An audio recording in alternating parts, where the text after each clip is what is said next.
গোটা দেশ জুড়ে ৮০তম স্বাধীনতা দিবস উদযাপিত হচ্ছে।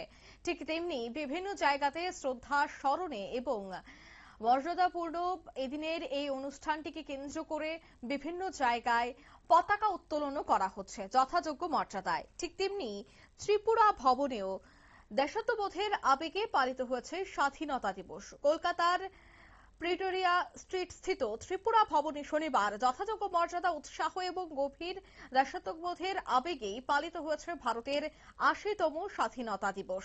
জাতীয় পতাকার রঙে সেজে উঠে ত্রিপুরা ভবন, তেরঙ্গার ছায়ায় প্রতিধ্বনিত হয় দেশপ্রেমের আবেগ।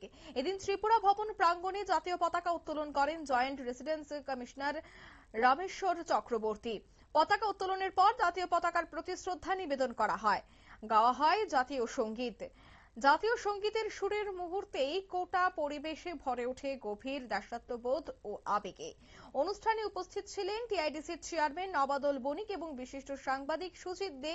এছাড়া উপস্থিত ছিলেন ত্রিপুরা ভবনের কর্মরত সমস্ত কর্মীবৃন্দ এবং ভবনের আবাসিকরা। দেখাবো সেই ছবি।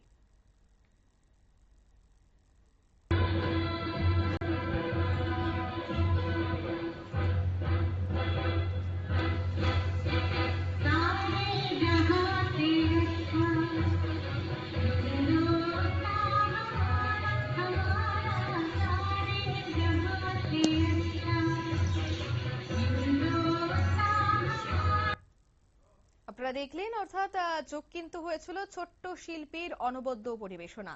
স্বাধীনতা দিবস উপলক্ষে পালন করা হয় হর ঘর তিরঙ্গা কর্মসূচিও। জাতীয় পতাকা হাতে নিয়ে দেশের স্বাধীনতা, ঐক্য এবং সার্বভৌমত্ব রক্ষার অঙ্গীকারে সামিল হন উপস্থিত সকলেই।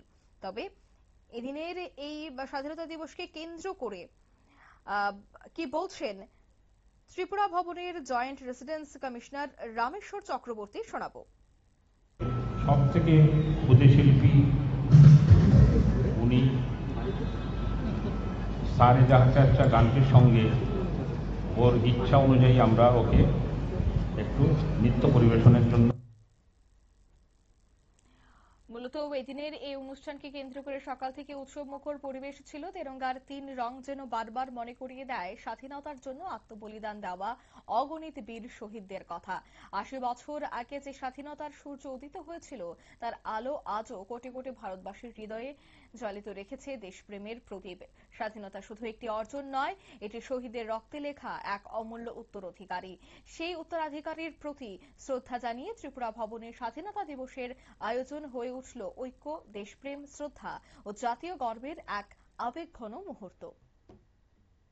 নিয়ে নিচ্ছি ছোট্ট একটি বিজ্ঞাপন বিরতি, সঙ্গে থাকুন।